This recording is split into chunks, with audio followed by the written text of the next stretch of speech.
This is DR.RED Panda. Shaolin Temple is trending, but not for Kung Fu, not for Zen. The abbot, Yongxin, also known as the CEO monk, has reportedly been detained, a man who turned sacred ground into a billion-yuan brand. Now, under investigation. Hi, I'm DR.RED Panda, and this isn't just a scandal. It's the latest chapter in a 1,500-year history where fists, faith, and power collide. Today, we dive into how Shaolin became a weapon of the state and how it might finally be paying the price. Shaolin's fists built an empire. Greed nearly brought it down. The Shaolin Temple isn't just a place of prayer. It never was. From the very beginning, it was a strategic project, a temple built not just for monks but for empire. Let's rewind the clock to 495 AD, the Northern Wei dynasty. A foreign Buddhist monk named Batua is invited by the emperor to settle on Mount Song. A temple is built for him, Shaolin. Now ask yourself, why would a Chinese emperor, in a period of brutal war and political instability, build a temple for a foreign monk? It wasn't just about religion. It was about control, controlling the narrative, controlling the people's hearts through state-sanctioned faith. From the very start, Shaolin was an official temple, one of the earliest examples of religion operating inside the system. And things only got more muscular. Over the centuries, the monks of Shaolin didn't just meditate. They trained. They developed martial arts not just for defense but for survival. By the Tang dynasty, Shaolin monks were marching to war. Yes, warrior monks. One famous tale, the 13 Shaolin monks, who supposedly rescued Emperor Li Shimin during a rebellion. In return, the emperor rewarded the temple with land and prestige. Now, let's be honest. That story is probably state-sponsored myth-making, but it reflects a truth. Shaolin gained power not just through prayer, but through military service. The state gave them protection and resources. In return, the temple lent its loyalty, and sometimes its fists. This is the model that has repeated itself for over 1,000 years. The stronger Shaolin became, the more it was absorbed into politics. The more influence it had, the more the state used it as a tool, for propaganda, for warfare, and eventually, for profit. Fast forward to the 21st century. Enter Yongxin. He wasn't the first monk to mix politics and religion, but he was the most successful at monetizing it, trademarking Shaolin globally, building hotels, kung fu schools, cultural exports, turning the monastery into a corporation. To some, he was a visionary. To others, a fraud in robes. Now, with his empire under investigation, the question isn't just about Yongxin. It's about Shaolin itself. How did a temple built for enlightenment become a multi-million-dollar enterprise? And was this transformation inevitable or avoidable? Imperial patronage and the golden age of Shaolin warrior monks. Let's time travel to the Ming dynasty, when Shaolin wasn't just surviving, it was thriving, backed by emperors, feared by bandits, and respected by generals. This was Shaolin's golden age. You might think monks are supposed to be peaceful, but in Ming-era China, things were different. The empire was vast, rebellions were common, bandits plagued trade routes, and sometimes even the imperial army couldn't keep up. That's when the state looked to unlikely allies, monks who could fight. Shaolin monks were already known for their discipline, martial arts, and loyalty to the throne. So the emperors gave them land, silver, and, most importantly, official military status. Yes, Shaolin monks were recognized as a paramilitary force. They weren't just training in courtyards. They were escorting grain shipments, defending borders, and even participating in military campaigns. One of the most legendary examples? In 1553, Japanese pirates, known as woku, raided the Chinese coast. Local forces struggled to stop them, so the Shaolin Temple sent 120 armed monks to fight. Historical records claim these warrior monks, trained in staff fighting and swordplay, helped turn the tide in battle. Their tactics, ambushes, coordinated formations, and brute force, they weren't just good, they were feared. These battles weren't just folklore, they were documented in imperial archives. And in return for this loyalty and bravery, the emperors showered the temple with privileges, tax exemptions, autonomous land ownership, legal immunity in many regions. Shaolin became more than a monastery. It became a political asset. The abbot held influence. The monks had status. And the temple's name became synonymous with elite martial skill and patriotic service. But like all golden ages, this one wouldn't last forever. As dynasties changed and firearms replaced swords, the monks' battlefield role began to fade. Decline, destruction, and survival, Shaolin's darkest centuries. For every rise, there's a fall. After centuries of imperial favor and battlefield glory, the Shaolin Temple would soon face its greatest enemy: irrelevance, internal corruption, and eventually, destruction.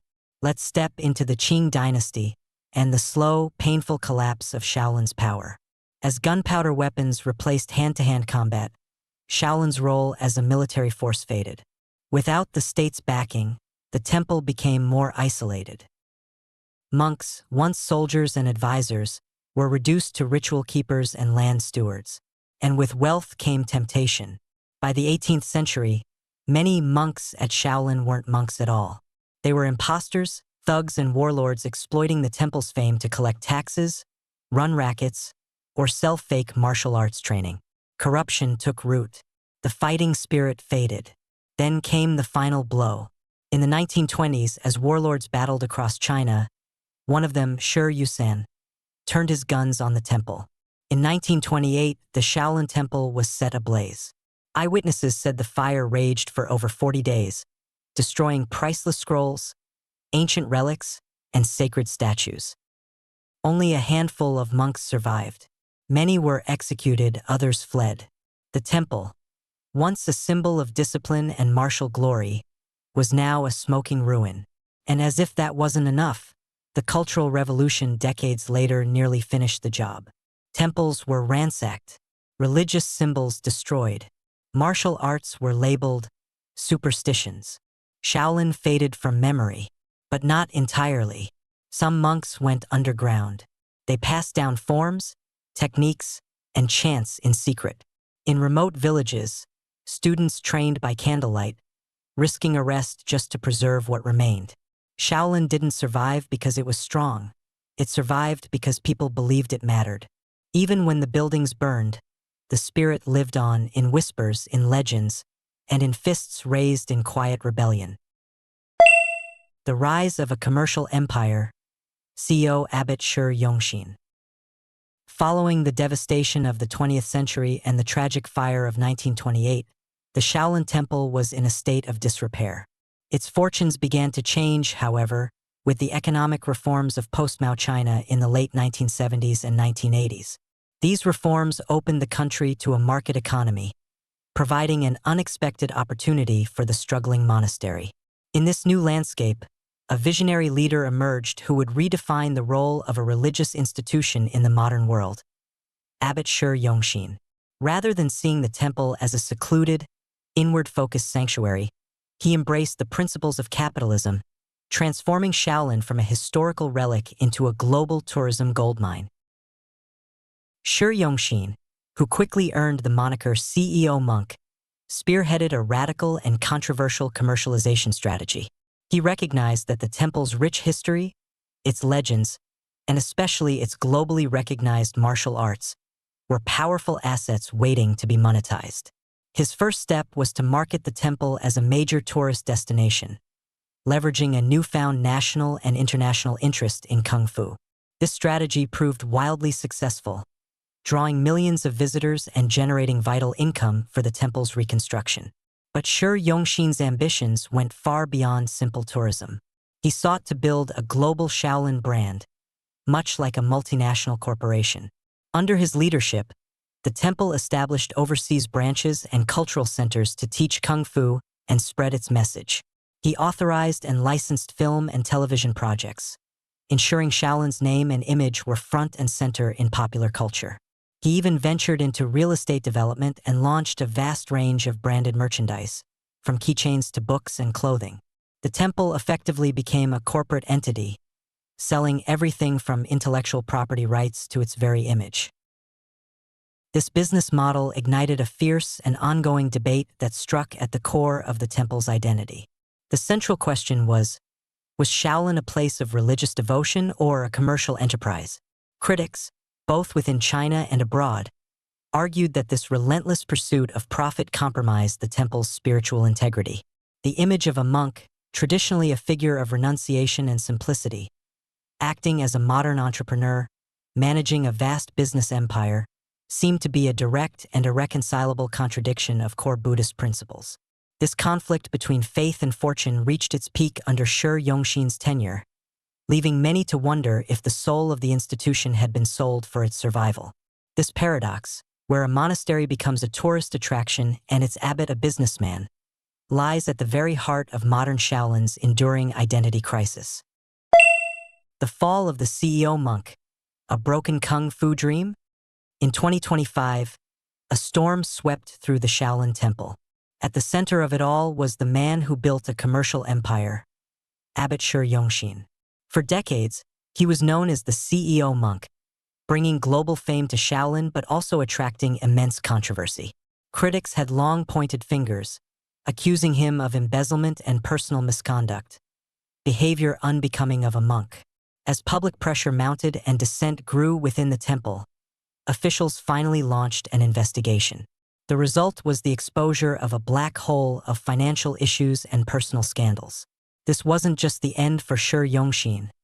It was the end of the era he created. He had been hailed as Shaolin's savior, but now he left behind a giant question mark. Yongxin's downfall was the ultimate showdown between faith and money. For years, he believed that a strong financial engine was the only way for Shaolin to survive and spread its kung fu and Zen culture worldwide. He argued that the profits from tourism, movie rights, and overseas branches were essential for rebuilding the temple and promoting Buddhism. But opponents saw it as a spiritual betrayal.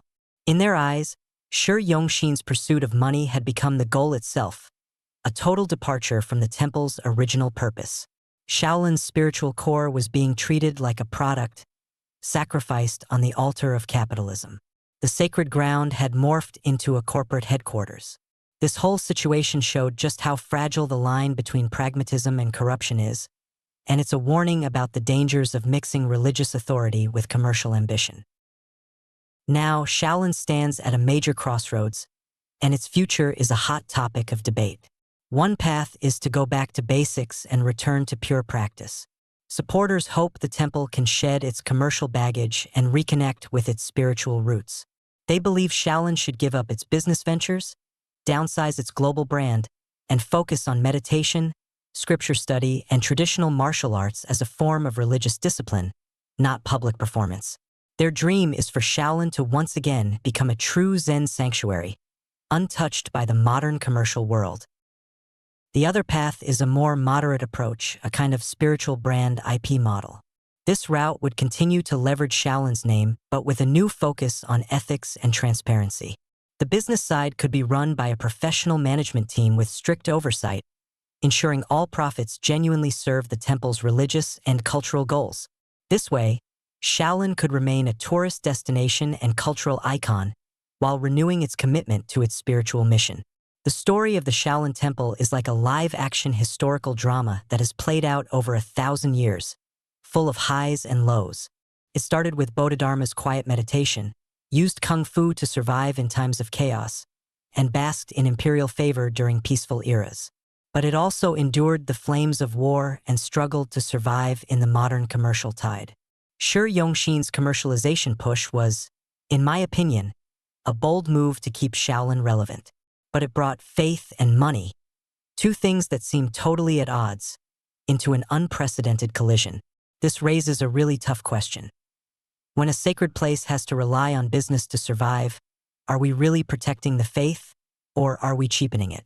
When monks become entrepreneurs, should we applaud their vision, or should we mourn the secularization of belief? Ultimately, Shaolin's future isn't just their problem. It's a shared dilemma for all of us. It forces us to ask, In a world where everything has a price tag, how do we protect the things that are truly precious? Can faith still exist in its purest form? What do you think? In this age of commercialism, where do you draw the line for faith? What path should Shaolin take next? I'd love to hear your thoughts in the comments. And that's a wrap for this episode of the video. I'm DR.RED Panda. If you found this video helpful, don't forget to subscribe and give it a thumbs up. Until next time, take care.